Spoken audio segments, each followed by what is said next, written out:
I don't know why I feel the need to write this down, but maybe it can help someone else who's going through the same thing. It was February 2018 when I found out my wife, 30F, was cheating on me after we'd been married for 3.5 years. My job was a contract position that involved a lot of travel, but I also worked from home when I was in town. Meanwhile, my wife had a well-paying gig as a director of a technical sales company. We had what I thought was a great marriage. Even though we had our ups and downs with me being away on business trips and her working long hours. It all started 5 years ago when we met at a friend's barbecue. We hit it off right away, and I couldn't believe my luck that such a stunning and articulate woman was into me, and my rough-around-the-edges demeanor. We were hooked on each other from the start, and the clothes were flying off every time we met up at each other's apartments. It was 18 months of blissful dating before we finally said, "I do," and moved into a big apartment with the dream of owning a house together. But after 3 years of marriage, things took a turn. I was still head over heels for her, but something had changed. She would pick fights over the smallest things and would get defensive when I brought up her late work hours and work outings, which were becoming more frequent. Her excuse was that she was paying her dues in climbing the corporate ladder. She would tell me that I had no right to question her since I was also away for work for weeks at a time. I assured her that I could reduce my travel hours and had already been doing trips only 4 days every 5 weeks or so. These arguments were going nowhere, and I couldn't understand what had gotten into her. Looking back, I never would have suspected that my wife was having an affair.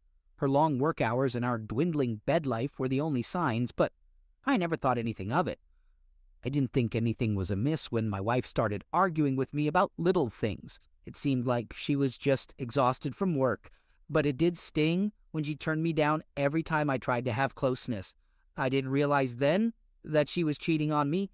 Looking back, I should have noticed the secretive texting she was doing, but she had a company phone that she could use without me knowing.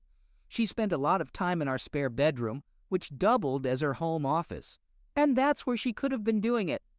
It was in September 2017 when she started coming home from work and then immediately heading out to work engagements for the evening. One night, a week turned into 3, and I couldn't help but wonder what she was up to. I'm not normally a jealous guy, but she would have to fend off some of the men at her office, and she was working with more male executives than females. My first inkling that something was wrong came a month before I found out about the affair. She had stopped at the store on her way home from work and asked me to help with the groceries. As I was loading up the back seat of her car, I spotted something pink glinting from under the front passenger seat. It was one of her bras, and it shouldn't have been there. I spotted it in the front seat of Harper's car and recognized it as the one from her favorite apparel store. But something wasn't right. You see, when she gets in the mood, she always takes off her bra first, from underneath her clothes. And there it was, just sitting under the seat. My gut dropped as I tried to rationalize what it was doing there. I left it untouched and went about helping Harper with the groceries, but my heart was racing and my mind was in overdrive. When I got back to the kitchen, Harper noticed something was off with me. She asked if I was okay and told me I looked like I'd seen a ghost. I just brushed off her comment, trying my best to hide my feelings of anger and betrayal. That night and the next, I couldn't shake off the feeling that something was off. So I decided to do some investigating on my own. I started thinking about all the clues I'd been missing and tried to put the pieces together. Something was definitely not right, and I needed to get to the bottom of it. The only evidence I had was the bra incident. We live in a bustling city and my wife works downtown. I tried to put the affair idea out of my mind for a while and focused on giving her more attention. One Friday evening, I went all out. I cooked a delicious dinner, set the table with our best plates, silverware, and candles, bought a nice bottle of wine, and got her a bouquet of roses. When she arrived home from work, I proudly showed her everything I had done for her. She gave me a sad smile and apologized, saying she had plans to meet her colleagues at a local hangout that night. She suggested we could grab a quick bite together before she left, but she needed to take a shower first. I felt like my stomach was turning inside out, and I couldn't even find the words to respond. I won't tell you what I was feeling at that moment, but let's just say I had reached my limit. As she was taking a shower, I quickly grabbed my work cell phone and planted it on the back seat of her car. It had been on my mind for a while as a way to track her location. I threw away the food and flowers that I had prepared for our dinner. When she came out, she looked amazing as usual and asked if we were going to eat. I told her to forget it and go out with her friends. She gave me a puzzled look and asked if I was angry. I said I was just disappointed that we never did anything together anymore. She snapped back, accusing me of acting like a child and having a short temper. I stood there, fuming inside, and replied, "I guess I was foolish to think that you might want to spend an evening with me, for once." She just sneered at me and stormed out. I immediately took out my other phone and started tracking her work phone. I saw that she had stopped about 20 minutes away at the same bar she frequented with her colleagues. I decided to go there and find her car. I parked across the street and waited to see if I could catch a glimpse of her. As I sat there in my car, tracking my wife's movements, I couldn't help feeling like a creep. But I told myself I needed to know the truth. Suddenly, my eyes widened as I saw her come out of the bar with a man, one of the executives from her workplace. He pulled her close and planted a kiss on her lips, sending shivers down my spine. They got into a car and I trailed them, my heart beating so hard I could feel it in my throat. 10 minutes later, they pulled into a hotel. I pulled over and watched as they went inside hand in hand. I was numb with shock and disbelief. In a fit of rage, I pounded my fist against the steering wheel, not knowing what to do. It felt like something inside me had snapped and I was lost in a daze. After coming back to my senses, I realized that I needed a stiff drink. Little did I know, that night was going to take me down a path I never expected. I drove aimlessly out of town, replaying in my mind everything I had just witnessed. I was beyond angry, and to be honest, tears were streaming down my face. I kept driving until I reached the outskirts of town, about 30 miles away. That's when I spotted a cozy little bar and decided to pull in. I sat down at the bar and ordered a drink. The bartender, a friendly woman, could tell something was wrong just by looking at me. She commented that I looked like someone had sucked the life out of me. I gave her a half-hearted smile and said she wasn't wrong. That's when a guy took a seat next to me and struck up a conversation. I wasn't really in the mood to talk, but there was something about him that made me feel comfortable. Before I knew it, the topic of my wife's infidelity came spilling out of my mouth. My mind was spinning, and my heart was heavy with thoughts of leaving my cheating wife. But then a stranger, a man named Rob, struck up a conversation with me at the bar. He could see that something was troubling me and offered a sympathetic ear. He even shared that he had been through something similar in his past. He said that sometimes things happen for a reason, and that it's up to me to decide if my life will change for the better or the worse. His words shook me out of my despair, and I began to feel a glimmer of hope. We introduced ourselves, and I found that I respected his salt-of-the-earth demeanor. He asked when I planned to move out, and it dawned on me that I had never even considered that. I knew that I couldn't stay with my wife, but the idea of leaving was overwhelming. Rob said he had an idea, and I was willing to listen. "If push comes to shove and you feel like you need to make a run for it, I've got something that might help you out," Rob said, leaning in. "I've got a travel trailer parked out on my property. It's nothing fancy, but it's cozy and it could use someone living in it. Why don't you come check it out and see if it's something that could work for you, even if it's just temporary? I'll make you a deal on it that you won't be able to refuse. And hey, I even have a nice little piece of land where you could park it. You'd be doing me a solid by keeping an eye on it for me, and it might do you some good to get away from your current situation for a bit." Rob's suggestion to live in his trailer on his property took a moment to sink in. The bartender, who had been eavesdropping on our conversation, chimed in with her support. "If I could have escaped my crazy ex-husband years ago, I would have jumped at the chance to go live in his trailer. Anything to just get my head on straight," she said with a smile. It all felt surreal, but maybe this was the solution to my problems that I had been seeking. As Rob left the bar, I nodded to him and said, "I'll think about it." I watched as he walked out and disappeared into the night. I had a lot to consider, but at least now I had a possible plan for getting out of this mess. Over the next few days, I couldn't get the idea of the trailer out of my head. I kept thinking about the freedom it could provide and the opportunity to start fresh. I finally decided to take Rob up on his offer and we made plans to meet at his place in a few days.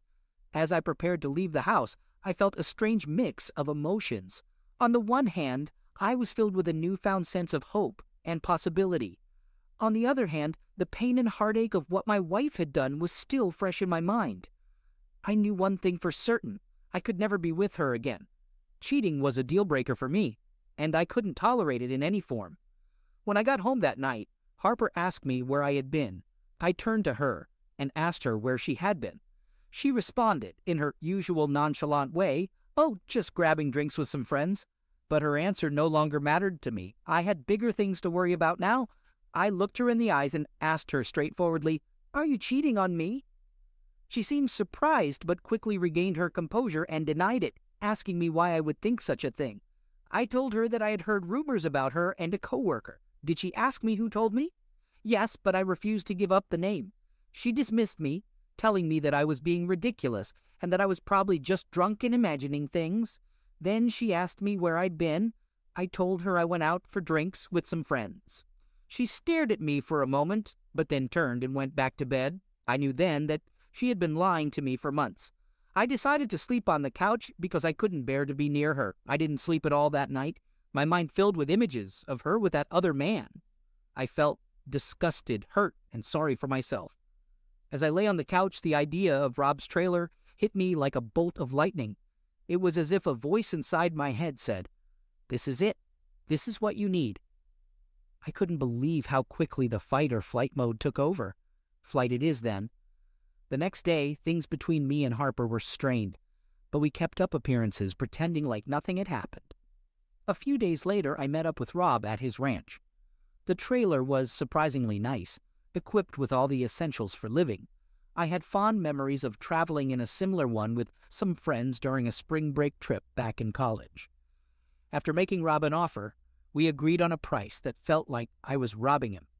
He then gave me directions to his ranch property, and I headed over to check it out.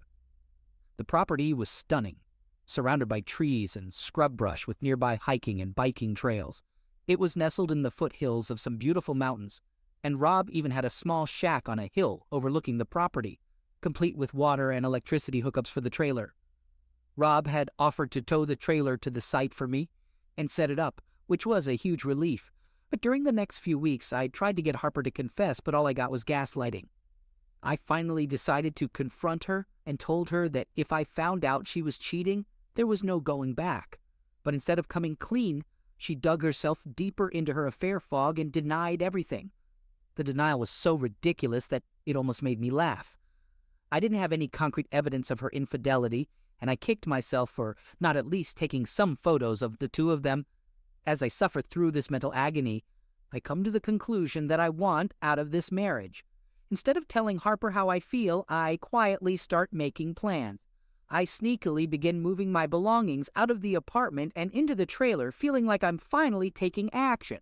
During this time, I notice a change in Harper's behavior as she starts being nicer to me, but in my mind, it's too little too late. As she continues going on her company outings after work, I decide I need a break too. One evening, as she's getting ready to go out, I also get dressed. She looks at me and asks where I'm going. I simply tell her I'm meeting up with some friends. As Harper started to inquire about my plans, I shut her down by saying she wouldn't know anyone, and the conversation would be too technical for her. It was the same excuse she used to keep me from attending her office parties. She looked hurt, but replied with a weak, "Okay, have fun." I replied confidently that I would. In the meantime, between working on the trailer and hanging out with Rob and his crew, I made new friends and had some great times. I was determined to keep my drinking under control, so I wouldn't slip into despair. Around this time, Harper informed me that she had a work trip coming up with the executive team and some department heads. I stare at her and let out a sarcastic comment, "I hope you have a blast with your new boyfriend." It didn't take long for things to escalate into an argument. Part of me regrets saying it, but the other part feels like I finally got some closure.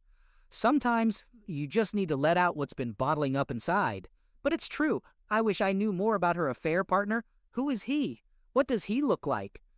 These questions kept me up at night, but my buddy Rob, he's got some good advice for me. It doesn't matter who the other guy is. All that matters is that she cheated on you. She's the one who ruined the marriage, and she can own up to it or not, but that's the truth. Damn, that guy should be a therapist or something. After Harper left for her work trip, I took advantage of the opportunity to move the rest of my belongings out. I packed everything valuable into my vehicle, ready to start a new chapter of my life.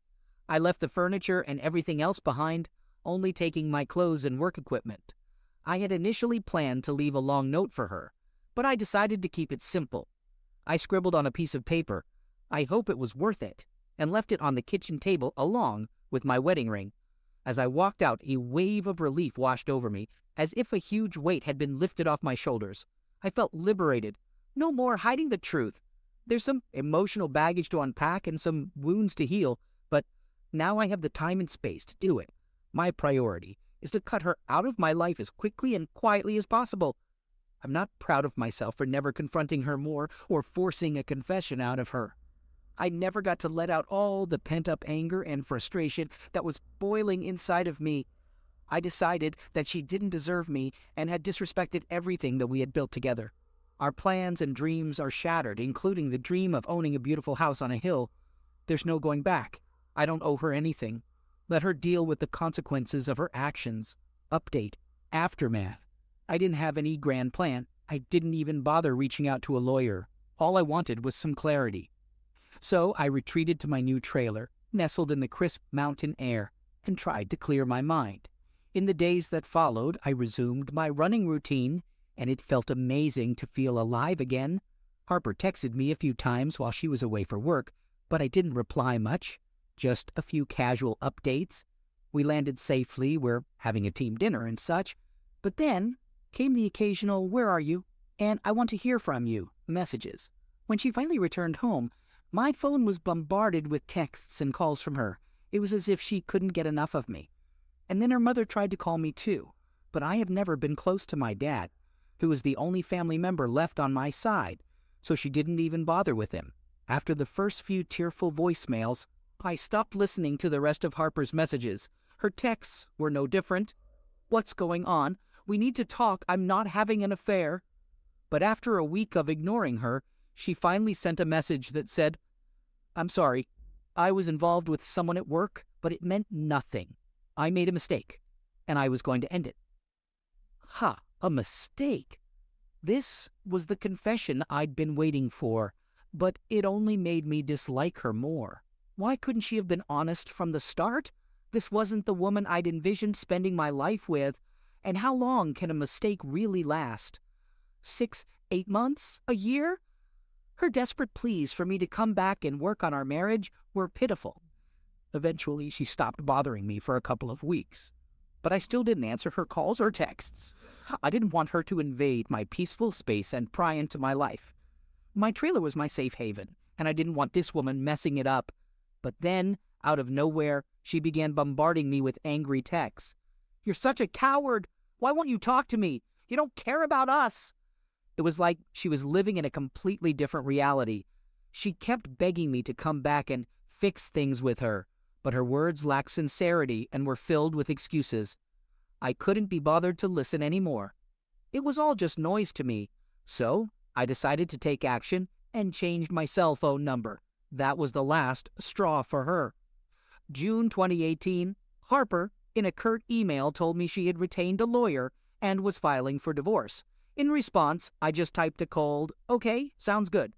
Of course, that wasn't good enough for her. The digital ink wasn't even dry, and she was already blowing up my inbox with an avalanche of emails and demands for me to see her. But I refused to budge. After what felt like an eternity of back and forth, she eventually realized her pleas for a face-to-face meeting wouldn't get her anywhere. So, she changed her tack and offered me an uncontested divorce if I just agreed to it. After much contemplation, I accepted her terms, and finally, several months later, I was free. I could move on with my life, with no more harassing emails or phone calls. There was no closure for either of us, but it seemed like closure was more important to her than it was to me. For a few months, I did have moments where I thought about her and felt the pain of the past, especially when I heard a song that reminded me of us. But eventually, those thoughts faded away, and I stopped thinking about her altogether. After that, I'm happy to say that I'm officially divorced now, Life is treating me pretty well. I met this fantastic girl while out on a run on the trail nearby. She had a flat tire and I helped her change it. We clicked instantly and she's amazing. Plus, she's cute as a button, even though she's a few years younger than me. She loves my lifestyle and calls me her mountain man. I'm not in any rush to get serious, but I'm not giving up on women entirely either. I'm still up here in my trailer, enjoying the simplicity of my life. Being outdoors has helped me get over my ex-wife, the heartache, everything. I know everyone handles things like this differently, but I was lucky to not have any children yet and to have only been married for 3 years. I believe I did what was best for me. You don't have to stick around with someone who cheats on you. If something like this happens to you, don't dwell on it. Move on with your life. Things get better once you work on yourself. I hope everyone can have the best life possible. Last weekend, I returned to town to get some groceries and stopped by my favorite coffee shop to grab a cup of coffee and work on some documents I needed for work using their free Wi-Fi. After finishing up, I left the coffee shop and headed towards my truck.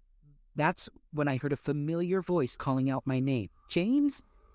I looked across the street, and there she was, Harper, my ex, waving at me. It was like the end of the world had arrived. I froze in shock. As I stand there in disbelief, Harper dashes across the street and makes her way towards me. She reaches out as if expecting a hug, but I instinctively hold my palms out in a defensive gesture. She stops abruptly and looks at me with a wounded expression. James, I've been looking for you. I heard you moved out here and wanted to see you. Can we talk? I feel like a cornered animal. And despite my better judgment, I agree to find a table to talk for a minute. But when she suggests going to my place, I put my foot down and refuse outright. As I walked down the block, Harper followed me until we finally ended up on a bench outside a small shop. She began by complimenting me on how different I looked, the beard and my physique. Her words sounded rehearsed and insincere. However, I couldn't deny she looked stunning in her little white shorts and tank top. Her hair styled in a ponytail just the way I used to like it. She was clearly trying to seduce me. I knew I had to tread carefully here and see where this was going. She began by apologizing for the affair, saying she was sorry and that she had made a mistake. I wasn't buying it. I had heard enough of her lies in the past to know better. As I sat there on the bench, Harper started talking about karma, how it had come back to bite her in the ass since I left. Her company found out about her affair and made her work life miserable. Her affair partner, who was engaged at the time, got a slap on the wrist and was transferred to another department. Of course, he blamed her for it, and she retaliated by telling his fiancé everything, which led to their breakup. Harper lowered her head and started crying. I didn't say anything, just looked around, taking it all in. When she finished, she looked up at me, eyes red and puffy. I could feel her gaze on me, trying to read my expression. I inquired about what she was hoping to achieve by telling me all of this. Harper told me that she wanted me to know that she never intended to cheat on me. According to her, she got caught up in the office politics and the power dynamic at play in the company. She felt manipulated by the other guy's charm and charisma and, foolishly, thought that she was using him as much as he was using her. Harper confessed that she was planning to come clean about the affair, particularly after I accused her of cheating on me. During that time, she hated herself, and her excessive drinking was her way of coping with the guilt. As I sat there on the bench listening to her story, I couldn't help but think, what does she want from me? Harper's words were like a blade twisting inside me, stirring up feelings that I had long buried. She said that she had never intended to start an affair, but I knew that was just another lie to add to the pile.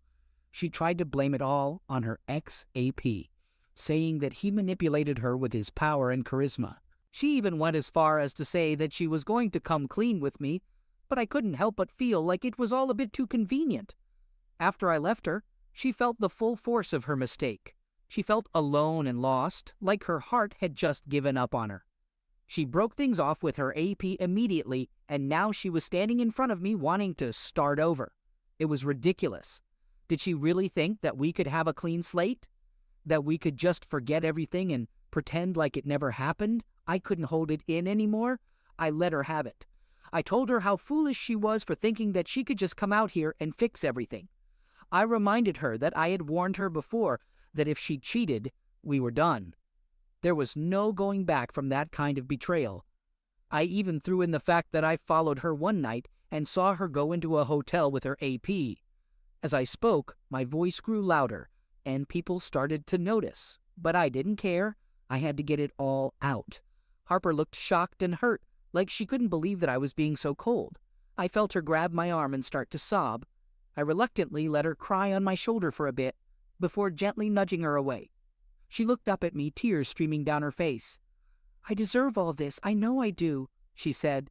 "Can we at least go out to dinner or something? I don't want to leave yet. I want to talk more and make sure we have everything out in the open. I need time with you that you didn't give me before.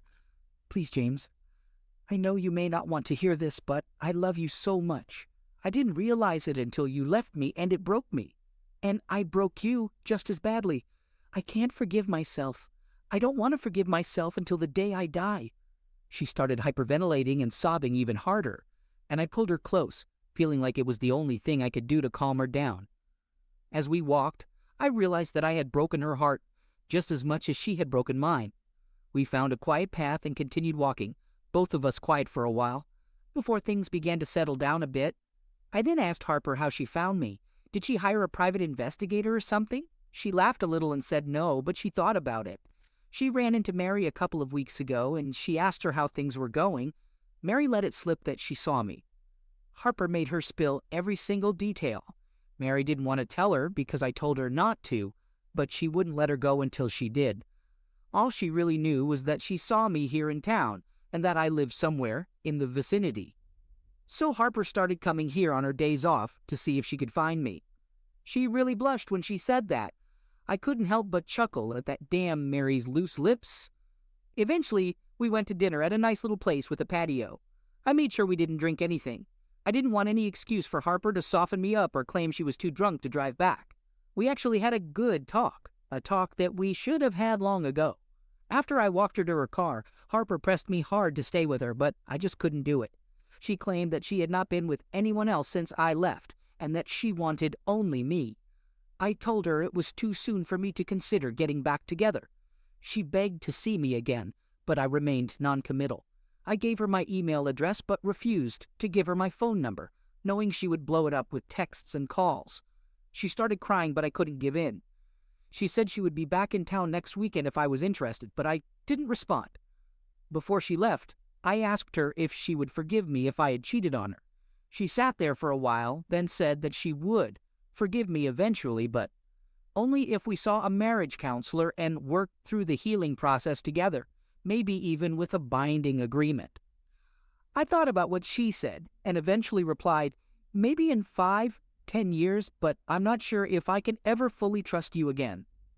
She was willing to wait, but I just couldn't see us working out. She then looked me dead in the eye and said, "James, I will always love you and will do anything to prove it." I was surprised by her conviction and sincerity, but still couldn't shake off the hurt she caused me. Even an FWB arrangement was out of the question for me. Maybe we could be friends, but I just can't risk going through the same pain again. Second chances are rare in my book, and I don't want to be a chump for falling for her tricks again. When I got home, I went for a nice long run to clear my head. After that, I had a few beers and felt much better. However, I couldn't help but wonder if she would come back into my life and ruin the progress I've made. It's too fresh on my mind, but at least I have time to sort things out and gain some perspective.